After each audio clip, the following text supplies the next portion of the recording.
Hi, I'm Nancy Honey, photographer. This is my exhibition, 100 Leading Ladies, and we're here at Somerset House in London.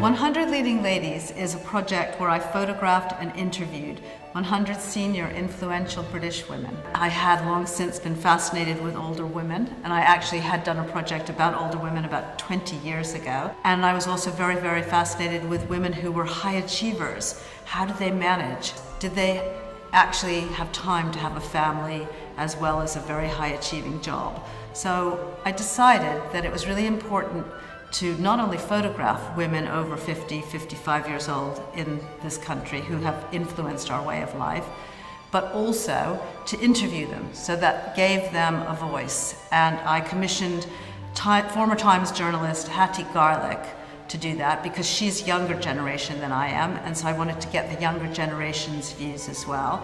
And all the questions that we asked them were pretty much career-based. So basically, it forms a living history. I think that young women in today's society have many, many celebrity role models that I think create a very false picture of what life is really like. And I think one of the reasons I really wanted to do this project was to redress the balance of that, to have real women and real older women that not many people see in the media, and to be able to find out what they think about life. As far as young girls are concerned, I think it's very important to encourage them from a young age.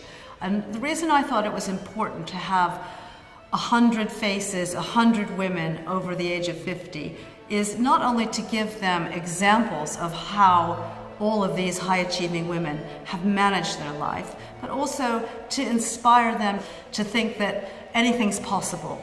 Because I really think that anything is possible for young girls today. They need to follow their dreams. They need to be encouraged. They need to stop looking at celebrities as the way forward. I chose them because they were my own personal heroines.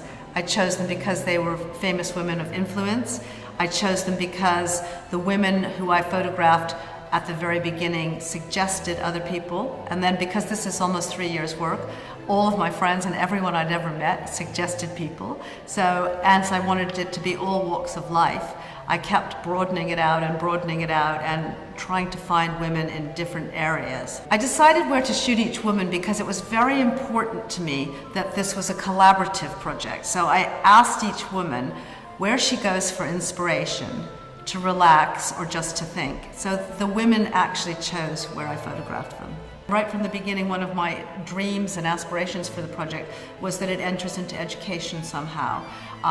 It really speaks volumes about living history, the last 50 years of life in Britain, and the life not only in Britain but also of women in the Western world and how things have changed. So I think it could so easily be entered into in history or in women's history, and I just hope that there's going to be some way of making this into an educational project. Now it's a book, 100 Leading Ladies, that explains not only the project but has all of the women in the book and all of their interviews, and it would be absolutely great if every school in the country bought a copy.